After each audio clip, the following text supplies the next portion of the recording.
الفنانة اليمنية سارة اليافعي تبرز في الآونة الأخيرة كواحدة من أبرز الوجوه الفنية في الساحة الفنية، حيث حققت شهرة واسعة من خلال دورها في مسلسل شباب البومب. سارة تمثل شخصية مها، أخت عامر في المسلسل، الأخت المحبة والمغامرة لعائلتها، التي تجمع بين الطابع الكوميدي والتحديات اليومية. تميزت سارة بأدائها المتميز الذي جعله يعكس جمال الثقافة اليمنية وتعقيداتها. من خلال هذا الدور استطاعت أن تلتقط قلوب المشاهدين وتترك لهم أثراً عميقاً.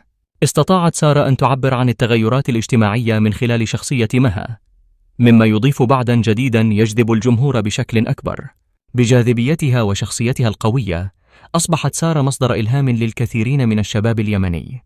إن مسيرتها الفنية تعد نموذجاً يحتذى به، حيث تسير خلف أحلامها بكل شجاعة، مما يؤكد أن الفن يمكن أن يحمل رسالة تعكس قوة الإنسان ورغبة التغيير.